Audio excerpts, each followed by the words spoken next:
Okay brother, हो गया।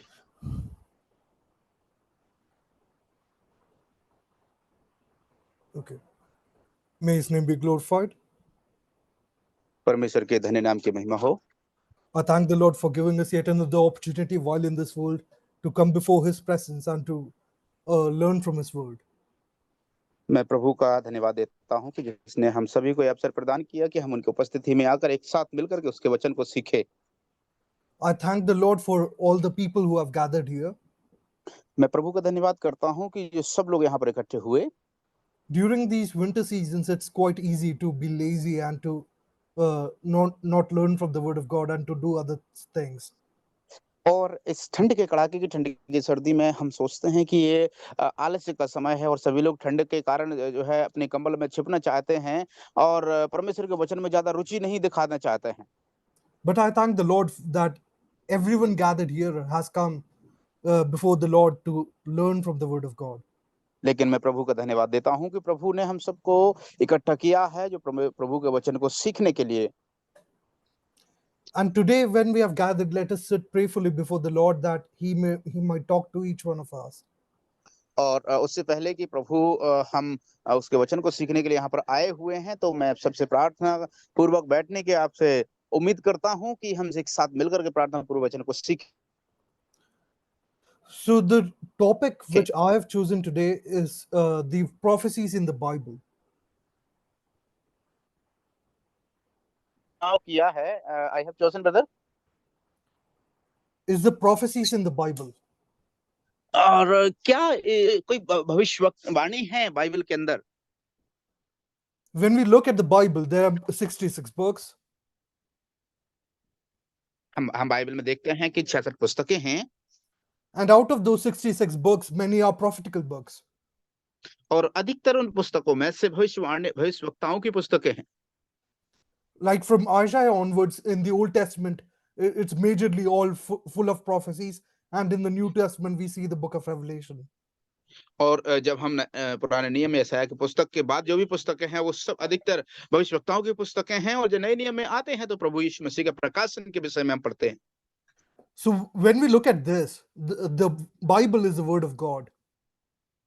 जब हम देखते हैं कि बाइबल जो है परमेश्वर का वचन है, and if God has given so many prophetical books, he has spoken to so many prophets before, it must be really important. और जब हम परमेश्वर के वचन की बात करते हैं तो इसका मतलब यह है कि उसने जो अपने वचन को दिया है और उससे पहले बहुत सारे भविष्यवक्ताओं के द्वारा उससे बात किया है। So when we look at this, right, so the prophecies throughout the Bible have been, some of them have been fulfilled and some of them have yet to be fulfilled. और जब हम भविष्यवाणियों की बात करें तो उनमें से कुछ ऐसी भविष्यवाणियां हैं जो कुछ पूरी हो चुकी हैं और कुछ को पूरा होना बाकी है। So when we look at the prophecies which are yet to be fulfilled, जब हम उन भविष्यवाणियों को देखते हैं जिनको अभी पूरा होना बाकी है, what do you think is the most major prophecy which is to be fulfilled in the near future? और आप उन भविष्यवाणियों में से वो कौन सी भविष्यवाणी है जिसको आप सोचते हो कि उसको अभी भी उसको पूरा नहीं हुआ है या उसको पूरा होना है? If anyone knows the answer, they can say it out loud. और यदि कोई भी आप में से जवाब जानते हैं तो आप लोग आवाज खोल करके बता सकते हैं। Which is the major prophecy which is to be fulfilled next? और बड़ी भविष्यवाणियों में से वो कौन सी भविष्यवाणी है जिसको अभी भी वो पूरी नहीं हुई है, उसको पूरा होना है? प्रभु यीशु के द्वितीय आगमन की पुनरागमन। पुनरागमन। This is going to be Bible study format, so I would request everyone to be attentive and to communicate with me, right? If I ask questions, if you have doubts, you can ask them. We will be discussing from the Word of God.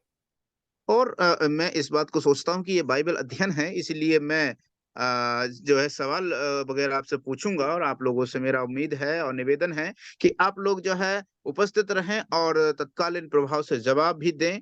और यदि आपके पास कोई भी संदेह होता है या कुछ समझ में नहीं आता, उसका भी आप सवाल पूछ सकते हैं। Yes. So as Deepu Bhaiya said, and someone else also said, that the next prophecy to be fulfilled is the second coming of the Lord.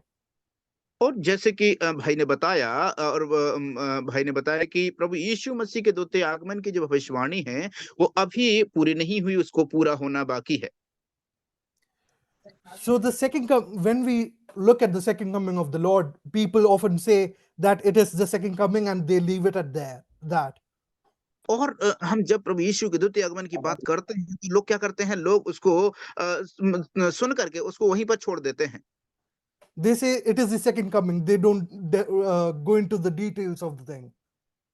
और वो कहते हैं कि हाँ वो भविष्यवाणी है, लेकिन उसके पीछे वो लोग उसकी गहराई में नहीं जानते और ना ही जानना चाहते, वरन उसको वहीं पर छोड़ देते हैं। So does anyone know how many stages are there in the second coming of the Lord? क्या आप में से कोई भी इस बातों को जानता है कि प्रभु यीशु मसीह के आगमन के विषय में कितनी स्तर हैं? किसी को भी याद है कितने स्तर हैं प्रभु यीशु मसीह के चरण हैं? यीशु मसीह के आगमन के कितने चरण हैं? Okay, so let's learn those stages today. और यदि आप में से कोई नहीं जानते हैं तो हम आइए उनको जो है आज सीख लेते हैं। Okay, so when we look at God communicating with man, जब हम देखते हैं कि परमेश्वर मनुष्यों से जब बातें करते हैं, there are three major groups of people God has communicated to. और तीन प्रकार के सामूहिक लोग हैं जिनसे परमेश्वर ने बातें की हैं। In the past, when our Lord Jesus Christ came, and before that, God spoke to the Israelites. और प्रभु यीशु मसीह के शारीरिक रूप में आने से पहले परमेश्वर इस्राएलियों से बात किए। Then Jesus came and God spoke to the Jews, the Gentiles, and the church. और जब प्रभु यीशु मसीह आए तो प्रभु यीशु ने परमेश्वर ने यहूदियों से या और अन्य जातियों से और कलीसिया से, चर्च से बातें करना आरंभ कर दिया। So there are three groups of people. There were two before the coming of Christ, and after the coming of Christ, after the Lord Jesus Christ ascended to heaven and the Holy Spirit came on this earth, there were three groups of people. और प्रभु यीशु मसीह ने उन दो प्रकार के समूह लोगों से बात किया। उसके बाद जब प्रभु यीशु मसीह के स्वर्ग में उठा लिए जाने के बाद में, स्वर्गारोहण के बाद में जब पवित्र आत्मा आया, तो जब परमेश्वर ने उन पवित्र आत्मा के द्वारा बात किया तो तीन प्रकार के लोग हैं। Okay, so before the Holy Spirit came down on this earth, there were two groups of people, which were the Jews and the Gentiles. प्रभु यीशु पवित्र आत्मा के आने से पहले वहां दो प्रकार के लोग थे, दो समूह थे, यहूदी और अन्य जाति लोग। And today, when we see after the coming of Holy Spirit, Lord Jesus Christ, through his sacrifice, has created a third group of people out of these two, which is the Jews and the Gentiles, which were already present, and now the third group, the new group, which is the church.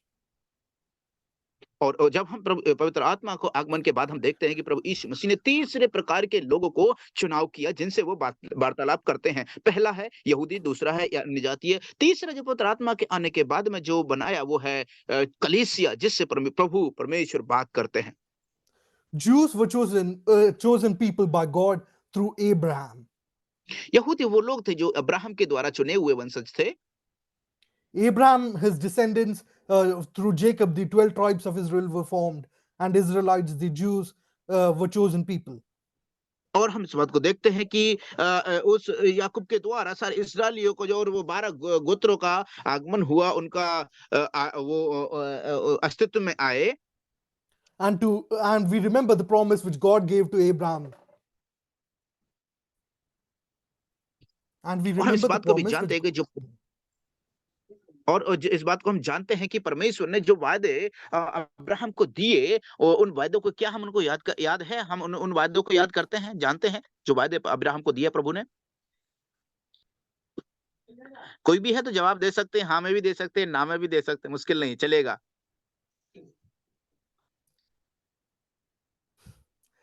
So the promise was that he would make Abraham's descendants like the sand in the beach, and he would make them like the stars in the sky.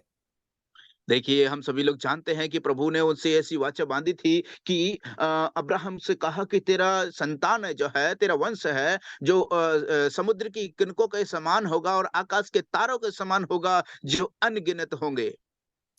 So that those were the chosen people, the Jews, and और then the वो rest of the world were the Gentiles.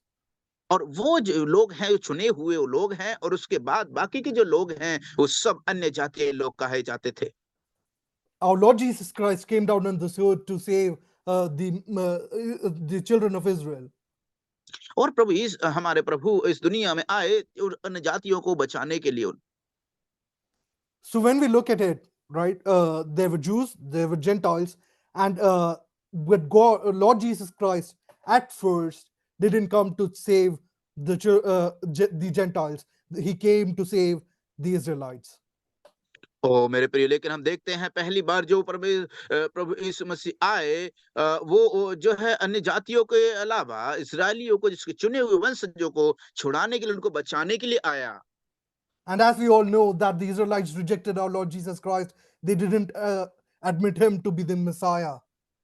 और इस बात को भी हम जानते हैं कि उन यहूदियों ने जो है प्रभु को तिरस्कार किया और उनको मसीहा के रूप में ग्रहण करने से इनकार कर दिया। And the focus of God shifted from the Israelites to the Gentiles as well. और उसके बाद फिर हम देखते हैं कि प्रभु का जो नजरिया है, दृष्टिकोण है, वो इस चुने हुए लोगों से अन्य जातियों पर आ गया और वो बच गए। So the church was formed out of the believers from the Jews and the Gentiles and formed a new group called the Church of God. और उसके बाद फिर यहूदियों के लोगों में से और अन्य जातियों के लोगों में से जो बचाए जा रहे थे, उनके द्वारा एक जो चुना हुआ एक समूह है, एक चुना हुआ ग्रुप है, उसको कलीसिया व चर्च नाम दिया है। So now when we look at this, right, it is important for us to understand that why do these three people, why do I have to explain these three people? और यदि हम इस बात को सोचें, यदि सवाल खड़ा करते हैं कि आखिर हम इन तीनों लोगों के विषय में आखिर हम क्यों जो है चर्चा करें? Because God's dealing with these three category of people have been very different. क्योंकि परमेश्वर जो इन तीन प्रकार के लोगों के समूह से जब बात कर रहा है, वो एक अलग ही प्रकार के लोग हैं। So God has to fulfill his promise to Abraham. परमेश्वर को अब्राहम के वंश को जो दिया हुआ वायदा को पूरा करना है। Because God never lies. क्योंकि परमेश्वर कभी झूठ नहीं बोल सकते। Every word which comes out of the Lord's mouth has to be fulfilled. और हर एक शब्द जो उस प्रभु के मुख से निकलता है, उसको पूरा होना ही होगा। And then there is the promise to the church which needs to be fulfilled. और उसके बाद फिर उसने कलीसिया को एक जो वादा किया है, उसको भी पूरा होने की आवश्यकता है। So when we look, there are two, let's focus on two group of people, which is the church and the Jews. और आइए हम अभी दो प्रकार के लोगों पर अपना दृष्टिकोण लगाएं, यहूदी और कलीसिया। Gentiles are kept for the hell. Let's not discuss about them today. और उन अन्य जातियों के विषय में अपन चर्चा नहीं करेंगे, क्योंकि उनको जो है अन्य नरक के दंड के लिए उनको रखा गया है, उनके विषय में हम लोग चर्चा नहीं करेंगे। So when we say the second coming of Christ, it involves two different stages. जब हम प्रभु यीशु मसीह के जो है आने का चरण की बात करते हैं, तो वो दो चरणों के विषय में हम लोग देखते हैं। The second coming of Christ would be in two stages. हम देखते हैं प्रभु यीशु का द्वितीय आगमन दो चरणों में होगा। The first is called the doctrinal term is called the rapture. सबसे पहला हम देखते हैं कि उठाए जाना को हम लोग देखते हैं। And the second is the glorious appearance of the Lord. उसके बाद फिर प्रभु यीशु मसीह का महिमामय दिखाया जाना। So when we look at this, right, the rapture is for the church of God. हम देखते हैं कि जो उठाया जाना है वो कलीसिया के लिए माना गया है। One second. हाँ। Can you see the screen, Bhaiya? Yes, we can see. Yeah. So the second coming of the Lord is in two stages, which is the rapture and the glorious appearance. हम इस बात को देखते हैं कि प्रभु यीशु मसीह के द्वितीय आगमन जो है 2 चरणों में होगा। Today we will discuss the timeline because many of us study in micro details, like the small format. We go into the details, but we don't see the bigger picture.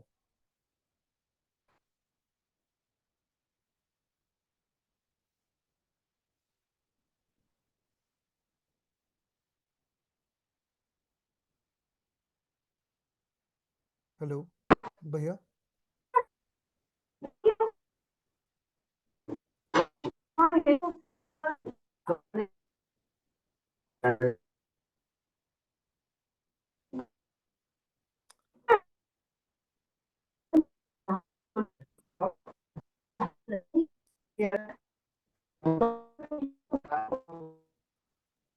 Deepu भाई आपका आवाज नहीं आ रहा है।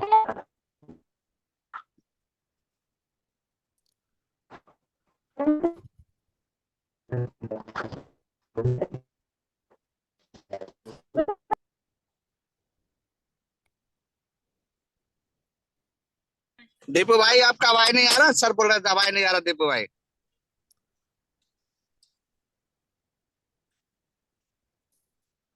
दीपू भाई आउट हो गया यार। बोलो फेबिन, क्या बोला है? हाँ, तो अपन ये देखते हैं कि जब अपन दूसरे आगमन, प्रभु यीशु मसीह के दूसरे आगमन की बात करते हैं, ये दो रीति से होते हैं, और वो है, पहला है रैप्चर, पुनरुत्थान जो बोलते हैं हम, और दूसरा है glorious appearance. So when we look at this, right, the rapture is the coming of the Lord for the church. भैया आ गए क्या? हाँ, मैं आ गया। Actually I was gone out, मेरा नेटवर्क इशू है। तो हम जब प्रभु यीशु के उस महिमा में आगमन के विषय में देखते हैं, It is for the glorious appearances for the Jews. और वो महिमा में आगमन जो है यहूदियों के लिए है। Rapture is for the church of God.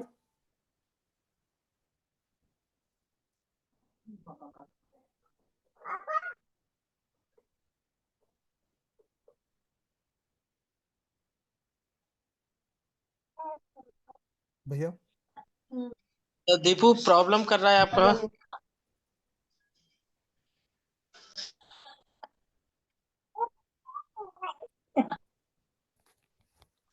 तो आइए हम वो एक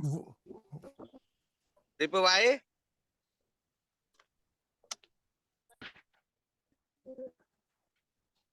तो आइए हम वो वर्ड्स पढ़कर आगे बढ़ते हैं। भैया के वहाँ नेटवर्क इशू है, तो अब आइए मेरे साथ निकालिए 2 Thessalonians chapter 4 verse 16 और 17. आपकी स्क्रीन में भी रैप्चर के नीचे जो पहला वर्स दिख रहा है उसके 2 Thessalonians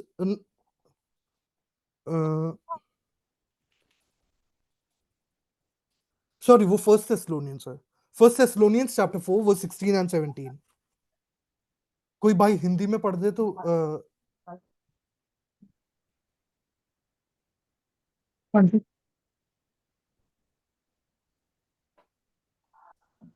पहला थिस्सलुनियों 4 उसका 16 और 17. क्योंकि प्रभु आप ही स्वर्ग से उतरेगा, उस समय ललकार और प्रधान दूत का शब्द सुनाई देगा और परमेश्वर की तुरही फूंकी जाएगी, और जो मसीह यीशु में मरे हैं वे पहले जी उठेंगे। तब हम जो जीवित और बचे रहेंगे उनके साथ बादलों पर उठा लिए जाएंगे कि हवा में प्रभु से मिले, और इस रीति से हम सदा प्रभु के साथ रहेंगे। बस। Thank you sister. यहाँ जब हम देखते हैं, यहाँ एक बात को हम जो पढ़ते हैं, जो मसीह में जीवित है वो लोग प्रभु यीशु मसीह के साथ उठा लिए जाएंगे। This is the rapture. Rapture में क्या होता है कि प्रभु यीशु मसीह धरती पे नहीं उतर कर आते हैं।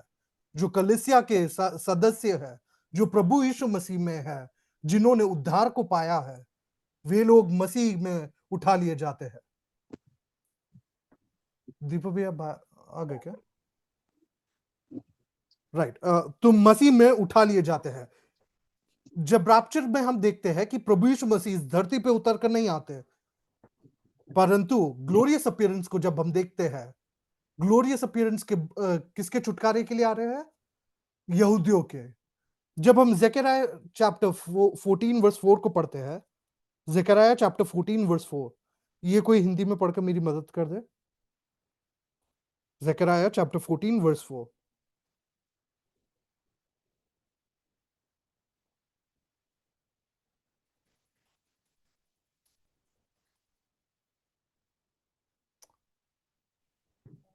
कोई भी नहीं है क्या मीटिंग में? और सुन उस पहले। समय वह जलपाई के पर्वत पर पांव धरेगा जो पूरब और यरूशलेम के सामने है। तब जलपाई का पर्वत पूरब से लेकर पश्चिम तक बीचों बीच से फटकर बहुत बड़ा खड्ड हो जाएगा। तब आधा धन्यवाद पर्वत बहन, उत्तर की थैंक यू ओर सिस्टर। और आधा दक्षिण की ओर हट जाएगा। तो यहां हम देखते हैं रैप्चर के बारे में। हमने फर्स्ट थेस्सलोनियंस, ये सेकंड नहीं है, फर्स्ट थेस्सलोनियंस चैप्टर 4 वर्स 16 और 17 में हमने पढ़ा। We read about the rapture in first Thessalonians chapter 4 verse 16 and 17. Deepu भैया,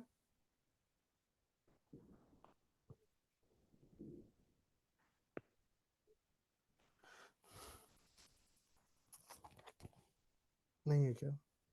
कौन सा वचन? फर्स्ट थेस्सलोनियंस चैप्टर 4 वर्स 16 और 17, उसमें हमने पढ़ा कि रैप्चर के बारे में हमने पढ़ा। और जब हम रैप्चर के बारे में देखते हैं कि प्रभु यीशु मसीह में जो जीवित है वो लोग बादलों में उठा लिए जाएंगे, इस बारे में हम पढ़ते हैं। परंतु जब हम ज़करिया के किताब में आते हैं, ज़करिया चैप्टर 14 वर्स 4 में पढ़ते हैं, and his feet shall stand in that day upon the mount of olives. Mount of olives जब देखते हैं, ओलिव का पर्वत जो है वो इजराइलाइट, जो आज के टाइम पे इजराइल का देश है, उधर एक पर्वत का नाम है ओलिव का पर्वत। उस पर्वत पर प्रभु यीशु मसीह अपने पाव से उतर कर आएंगे। It is a physical presence on the earth. Rapture पे जब हम देखते हैं, प्रभु यीशु मसीह इस धरती पर उतर कर नहीं आते हैं, परंतु जिन्होंने मसीह पे भरोसा किया वो लोग स्वर्ग में बादलों में उठा लिए जाएंगे। और ग्लोरियस अपीयरेंस जो यहूदियों के लिए आ रहे हैं वो इस धरती पे आएंगे। तो जब हम उस टाइमलाइन को देखते हैं, आज के टाइम पे यहां जो लिखा है फॉर्मेशन ऑफ द चर्च, ये जो लिखा है formation of the church, right, formation of the church, इस फॉर्मेशन ऑफ द चर्च के दीपक भैया आ गए क्या? तो फॉर्मेशन ऑफ द चर्च का फॉर्मेशन कब हुआ? जब पवित्र आत्मा इस धरती पे उतर कर आया, धरती पे आया प्रभु यीशु मसीह के आगमन के बाद, तब अपनी कलीसिया की स्थापना हुई। और तब से लेकर जब तक प्रभु यीशु मसीह कलीसिया को लेने वापस ना आए, तब तक ये कौन सा पीरियड चल रहा है? Grace period. ग्रेस पीरियड जो है दया का युग। आज परमेश्वर हम पर दया दिखाता है। हमारे जीवन में पाप भले ही हो, परंतु प्रभु यीशु मसीह की दया के कारण आज हमें उन पापों के कारण जो पापों का दंड हमें प्राप्त नहीं हो रहा, उसे बोलते हैं ग्रेस पीरियड या दया का युग। ये कितने साल चलेगा ये हमें नहीं पता, बाइबल में नहीं बताया गया। तो ग्रेस पीरियड से जब हम देखते हैं, ग्रेस पीरियड का अंत कब होता है? जब कलीसिया को प्रभु यीशु मसीह वापस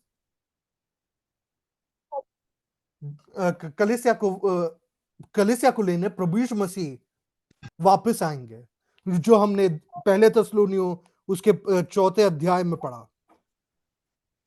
तो ये रैप्चर ऑफ द चर्च, ये जो है रैप्चर ऑफ द चर्च, जब कलीसिया को प्रभु यीशु मसीह वापस लेने आते हैं, उसे बोलते हैं अपन rapture of the church. Grace period का अंत रैप्चर ऑफ द चर्च के साथ होगा। उसके बाद 7 साल जो है ग्रेट ट्रिब्यूलेशन पीरियड बोलते हैं। इन 7 सालों में महाक्लेश का टाइम, महाक्लेश का टाइम, एग्जैक्टली। कलीसिया के आगमन, कलीसिया को प्रभु यीशु मसीह जब वापस ले लेगा, उसके बाद यहूदियों से इस धरती पर प्रभु यीशु मसीह परमेश्वर वापस बातें करना चाहेंगे, क्योंकि उन जो इब्राहिम को जो वादा परमेश्वर ने किया था उसे पूरा करना है। क्योंकि परमेश्वर कभी झूठ नहीं बोलते। और इस बात को हम देखते हैं, ये ग्रेट ट्रिब्यूलेशन जो 7 साल का जो काल है, जो युग है, इसे जो महाक्लेश का काल, वो 7 साल, उसे बोलते हैं ग्रेट ट्रिब्यूलेशन पीरियड। ये ग्रेट ट्रिब्यूलेशन पीरियड जब हम देखते हैं, इसमें एंटी क्राइस्ट का डीलिंग यहूदियों से होगा। ग्रेट ट्रिब्यूलेशन पीरियड के टाइम स्टार्टिंग में एंटी क्राइस्ट, सेटन के 3 जो रूप है, पहला है लूसीफर जो कि शैतान बना, दूसरा है एंटी क्राइस्ट, और तीसरा है फॉल्स प्रॉफिट जो कि हम रेवलेशन में पढ़ते हैं। एंटी क्राइस्ट यहूदियों से एक समझौता करेगा। एंटी क्राइस्ट पहले यहूदियों को बहुत अच्छे से रखेगा और उनका जो मंदिर है उसे वापस स्थापित करने की बातें करेगा, और वो उसे स्थापित तो करेगा, पर इन 7 साल के बीच में पहले 3.5 years, यहां तक 3.5 years कंप्लीट हो गए। तो ये पहले 3.5 years जो है इधर के, वहां एंटी क्राइस्ट जो यहूदियों से डील करेगा, मसीह विरोधी जो यहूदियों से डील करेगा, वो बहुत अच्छा पीरियड रहेगा यहूदियों के लिए। उनका जो मंदिर है, परमेश्वर का मंदिर, वो वापस से स्थापित हो जाएगा। बट जब हम देखेंगे कि आखिरी के 3.5 years में, आखिरी के 3.5 years में मसीह विरोधी क्या करेगा, उस टेंपल में जाकर बैठ जाएगा, टेंपल के मंदिर में जाकर खुद बैठ जाएगा, बोलेगा कि मैं खुद अब परमेश्वर हूं और मेरी आराधना तुम्हें करनी होगी। जब ये यहूदी सुनेंगे, तब यहूदियों को समझ आएगा कि ये मसीह विरोधी है, ये मसीहा उनका मसीहा नहीं है। और इसीलिए ये यहूदी अपना समझौता मसीह विरोधी के साथ तोड़ देंगे, और जैसे ही उस समझौते को तोड़ेंगे, मसीह विरोधी अपने पूरे दुनिया के देशों को लेकर यहूदियों के खिलाफ, इजराइल के खिलाफ लड़ने को, एक वॉर वेज करने को आएगा। वो आखिरी के 7 साल बाद 3.5 years के एंड में इधर ये वाला जो काल है इधर आएगा, ग्लोरियस अपीयरेंस जो बोलते हैं। ग्लोरियस अपीयरेंस, अर्मगेदोन वॉर, ये दोनों साथ ही साथ चलते हैं। जो एंटी क्राइस्ट है, जो मसीह विरोधी है, वो इजराइलाइट्स के अगेंस्ट, वो यहूदियों के अगेंस्ट, वो इब्राहिम के बच्चों के विरोध में उनको मारने के लिए अपनी पूरी सेना के साथ आएगा। और उस जो लड़ाई को बोलते हैं अर्मगेदोन वॉर। अर्मगेदोन वॉर के जब यहूदी फंस जाएंगे, उनके सामने और कोई चारा नहीं होगा, तब प्रभु यीशु मसीह इस धरती पे आएंगे, जो कि हमने ज़करिया चैप्टर 14 वर्स 4 में पढ़ा। ज़करिया चैप्टर 14 वर्स 4 में पढ़ा कि प्रभु यीशु मसीह माउंट ओलिव्स पे अपना पावर रखेंगे और मसीह विरोधी के खिलाफ और जो फॉल्स प्रॉफिट है उसके खिलाफ काम करेंगे। तो यहाँ अपन देखते हैं कि ग्लोरियस अपीयरेंस और प्रभु यीशु मसीह का होता है। रैप्चर, पहला था रैप्चर में हम जो कलीसिया है वो प्रभु यीशु मसीह के संग है। 7 साल बाद ग्लोरियस अपीयरेंस में इस धरती पे प्रभु यीशु मसीह के साथ और प्रभु यीशु मसीह के दूतों के साथ मसीह विरोधी के खिलाफ लड़ने के लिए कलीसिया भी साथ आएगी। हम इस देह में तो नहीं, स्वर्गीय देह में हम एक और बार उतर कर आएंगे, और वो है ग्लोरियस अपीयरेंस ऑफ क्राइस्ट। तो पहला डीलिंग है the rapture of the church, second है glorious appearance of the Christ. Rapture है कलीसिया के लिए, ग्लोरियस अपीयरेंस है किसके लिए? यहूदियों के लिए। अर्मगेदोन वॉर में मसीह विरोधी से लड़ने प्रभु यीशु मसीह आएगा। मसीह विरोधी से लड़कर प्रभु यीशु मसीह शैतान के ऊपर जीत पाएंगे। अब इस अर्मगेदोन वॉर के एंड में क्या होगा? जो मसीह विरोधी है और फॉल्स प्रॉफिट है, जो झूठा भविष्य दक्ता है, उन्हें दोनों को उठाकर प्रभु यीशु मसीह नरक में डाल देंगे, और जो लूसीफर है, जो शैतान है, उसे लेकर कहां डालेंगे? एक गहरे गड्ढे में डालेंगे। कितने सालों के लिए? 1000 सालों के लिए, जो कि है मिलेनियम। इन 1000 सालों में के लिए है, मिलेनियम पीरियड कहते हैं। इन 1000 सालों में प्रभु यीशु मसीह इस धरती पे यहूदियों के ऊपर और पूरी दुनिया के ऊपर राज करेंगे। मिलेनियम पीरियड एक बहुत अच्छा काल होगा, क्योंकि इस मिलेनियम पीरियड में पापी तो होंगे परंतु पाप नहीं होगा। पापी तो होंगे परंतु पाप ना होगा। क्यों? क्योंकि पाप करवाने वाला कौन है? शैतान। शैतान पाप करने को एक इंसान को उकसाता है, परंतु ये ग्लोरियस अपीयरेंस के टाइम अर्मगेदोन वॉर के एंड में शैतान को 1000 सालों के लिए एक गहरे गड्ढे में डाल चुके थे, और इसीलिए उसे मिलेनियम पीरियड कहते हैं। तो मिलेनियम पीरियड 1000 साल के लिए चलेगा। प्रभु यीशु मसीह इस धरती पे राज करेंगे। इस धरती के पे राज करने के धरती पे राज करेंगे, और उसके बाद क्या होगा? एक और बार शैतान को छोड़ दिया जाएगा। शैतान क्या करेगा? शैतान पूरी दुनिया के लोगों को लेकर किसके विरोध में आएगा? परमेश्वर के विरोध में। कि क्या करने की कोशिश करेगा? कि किसी भी तरह इजरायलियों को एक और बार मारने की कोशिश करेगा। एक और बार चाहेगा कि इब्राहिम के जो पुत्र वंश है उन्हें एक बार नाश कर दिया जाए, क्यों? ताकि परमेश्वर का जो वायदा है वो एक बार टूट सके। और इसीलिए शैतान क्या करेगा? पूरी दुनिया के लोगों को इकट्ठा कर कर यहूदियों के खिलाफ लड़ने आएगा। परंतु इधर गोग मागोग वॉर, इसे क्या कहते हैं? गोग मागोग वॉर, जो लड़ने आता है परंतु वहां एक लड़ाई नहीं होती, क्योंकि स्वर्ग से आग बरसाकर प्रभु यीशु मसीह परमेश्वर शैतान और शैतान की पूरी सेना को तबाह कर देता है।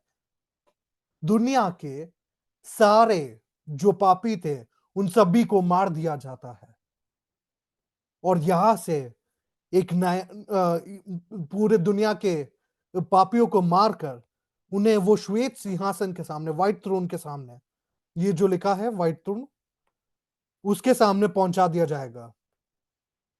व्हाइट थ्रोन के सामने इन पापियों का के ऊपर न्याय होगा, और उसमें अपन भी न्याय करेंगे। प्रभु यीशु मसीह जब हम बाइबल में पढ़ते हैं, श्वेत सिंहासन के बारे में पढ़ते हैं, वहां कलीसिया भी प्रभु यीशु मसीह के साथ उन पापियों पे न्याय करेगी। क्यों? क्योंकि आज दुनिया के लोग परमेश्वर के जन के खिलाफ जो काम करते हैं, जो सताव होता है, आज प्रभु यीशु मसीह ने कहा कि एक गाल पे अगर कोई चाटा मारे तो दूसरा गाल दिखा दो। आज के टाइम पे प्रभु यीशु मसीह ने क्या इन्हीं बातों को हमें बताया। हमसे प्रभु यीशु मसीह चाहता है कि भले ही हम सताव सहे, हम नम्र बनकर प्रेम के साथ आगे बढ़े, परंतु एक दिन आएगा इस व्हाइट श्वेत सिंहासन के सामने जिन्होंने कलीसिया को, परमेश्वर की कलीसिया को सताया, जिन्होंने यहूदियों को सताया, वो उन सभी की आत्माओं को, क्योंकि वे सब मर चुके हैं, सारे पापियों को इस गोग मागोग के युद्ध में मार दिया जाएगा। गोग मागोग के युद्ध में मार दिया जाएगा और उनकी आत्माओं को श्वेत सिंहासन के सामने पहुंचाया जाएगा।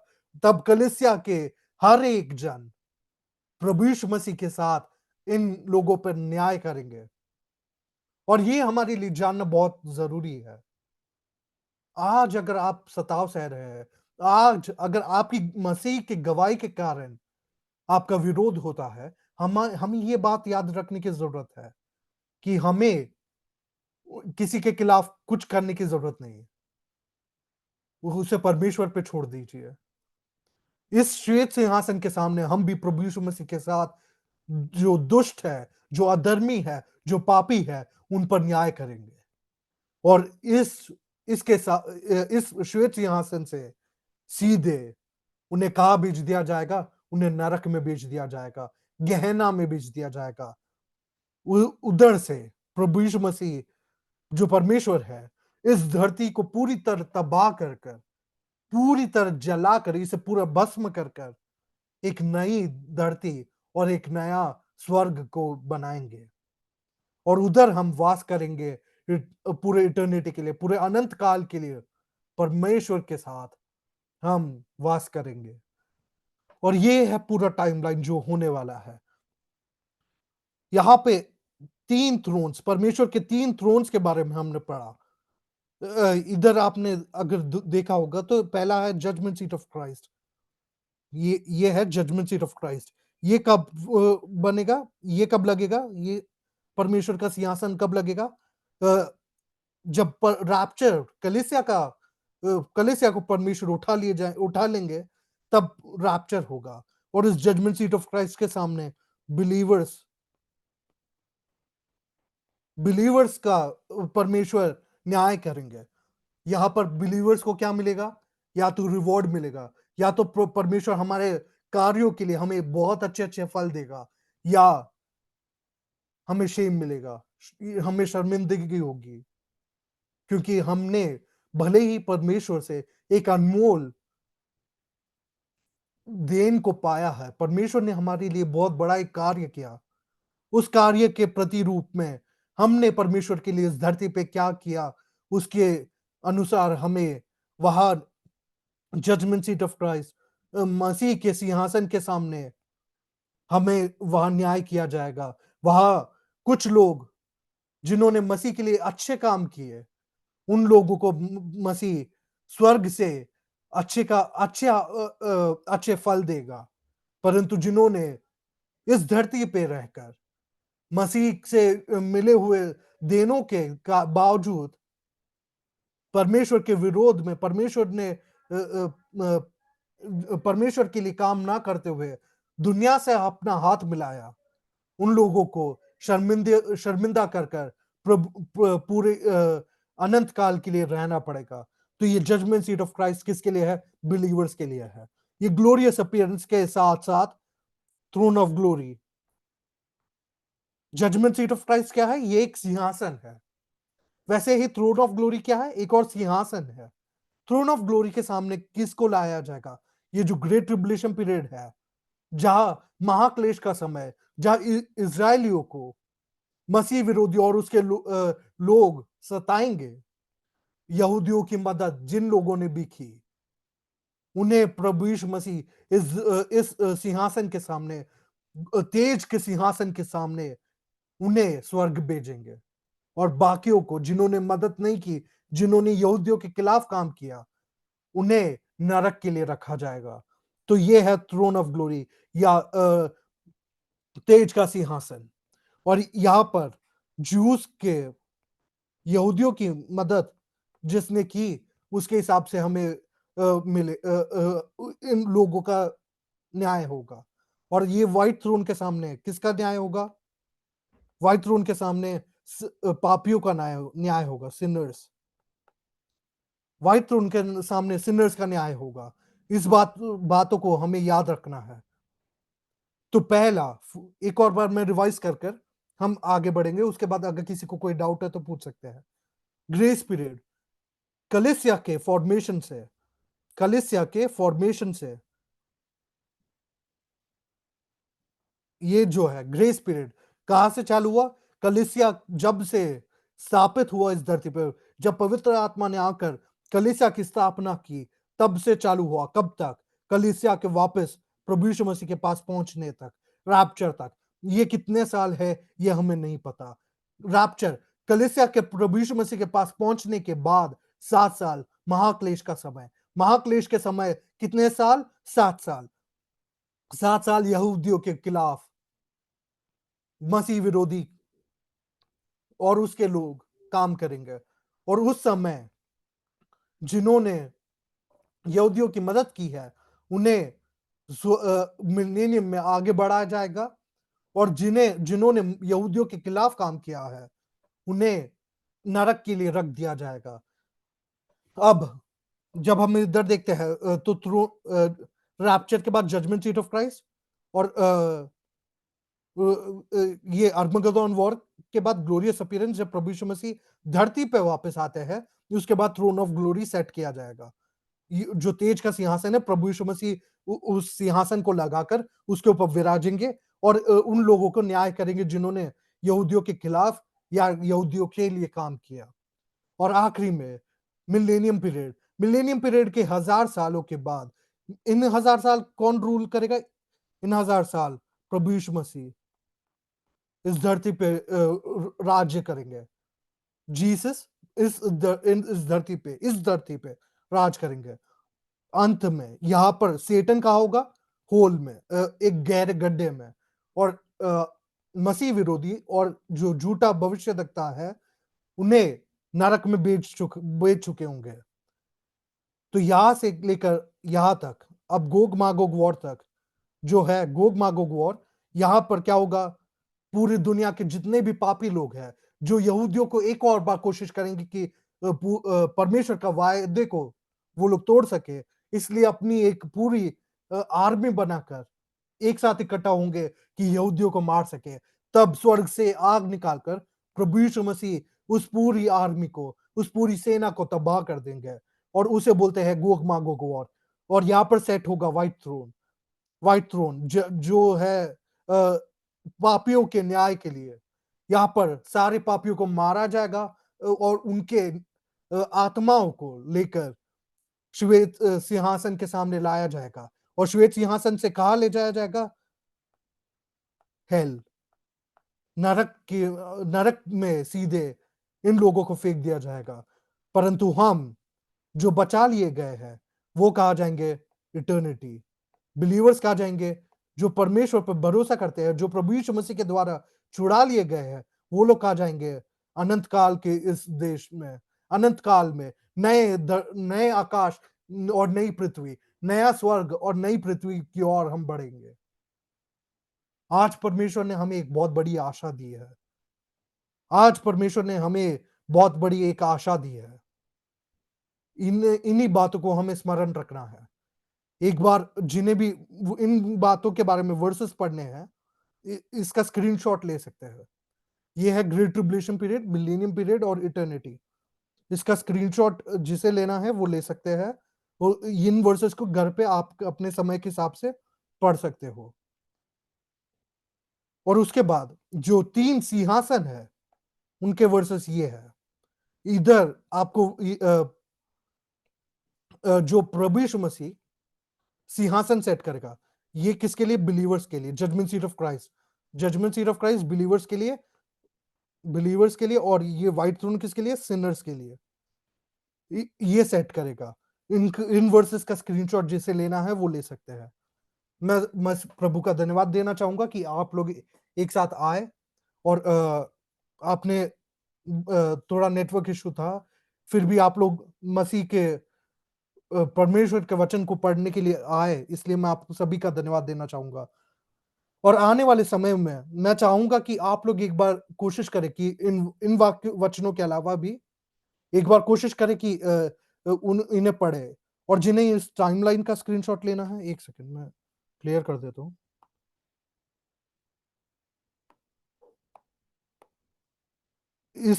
इसका भी स्क्रीनशॉट ले सकते हैं। ये पूरा टाइमलाइन है कि आगे फ्यूचर में क्या होगा।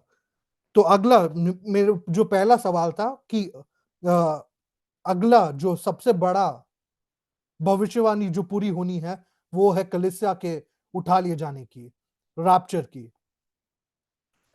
तो इन्हीं बातों से हम परमेश्वर हमें और उत्तेजित करे।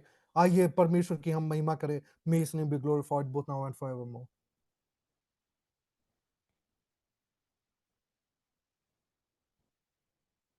बाबा ने भाई thank you so much.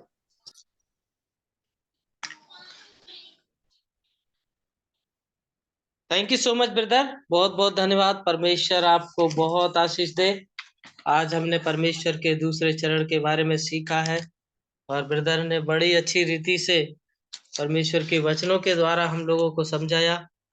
Sir brother, बहुत अच्छा लगा आपके द्वारा ये वचन जो मिला हमें। और वाकई में थिस्सलुनीकियों 4 का 16-17 और पहला कुरिन्थियों 15 का 51 और 53 से तक जो हमने देखा है, वो वाकई में हमारे लिए एक ऐसा लाभकारी है। और हमने जो देखा है कि प्रभु का जब दूसरा आगमन होगा, तो जकरिया 14 का 4 में जो देखा है कि उस दिन वह जैतून के पर्वत पर पांव रखेगा, जो पूर्व की ओर है, यरूशलेम के सामने है।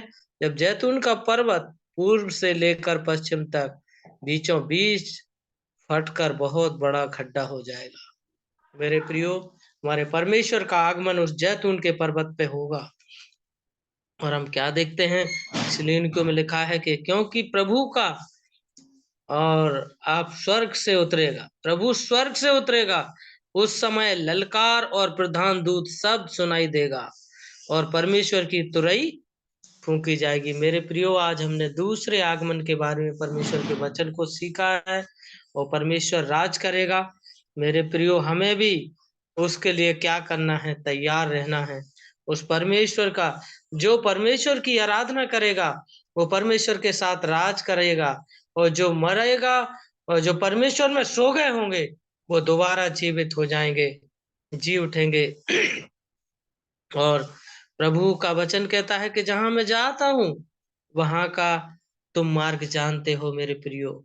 और वो कलीसियाएं कौन होगी जो उठा ली जाएंगी? जो परमेश्वर की आराधना करते हुए सच्चाई से, ईमानदारी से करेंगी, वो उठा ली जाएंगी। Thank you so much brother. परमेश्वर आपको बहुत आशीष दे। काफी समय से हम जॉर्ज अंकल के द्वारा वचन सीख रहे थे, लेकिन बड़ा सौभाग्य मिला है कि परमेश्वर ने उनको एक ऐसा बेटा दिया जो परमेश्वर, जो अपने पिता के जो है बताए हुए मार्गों पर चलकर, और वही सेवा प्रभु की पापा ने किया, वो भी कर रहे हैं। इसके लिए परमेश्वर से हम विनती करेंगे। हम भी यही विनती करते हैं, परमेश्वर जो हमारे बाल बच्चे हैं वो परमेश्वर आपकी महिमा करने पाए। इसी प्रकार से, जिस प्रकार से हमने देखा है कि अब्राहम को परमेश्वर ने जो है आशीष दिया था, और इसी प्रकार की आशीष हम समझ सकते हैं अंकल के द्वारा उनका बेटा बेटी सभी तैयार हो रहे हैं। हमारा भी वंश इसी प्रकार से परमेश्वर की सेवकाई करते रहे। Thank you so much uncle ji, आपको भी और ब्रदर फेविन को भी बहुत बहुत धन्यवाद। परमेश्वर आपको तरक्की दे, और जिस मार्ग में आप परमेश्वर का कार्य कर रहे हैं, परमेश्वर आपको बहुत बढ़ाई दे, बहुत बढ़त दे। Thank you so much. आइए हम ओके ब्रदर राजेंद्र, आप भी दो शब्द में प्रतिक्रिया दे सकते हैं परमेश्वर के दास के लिए।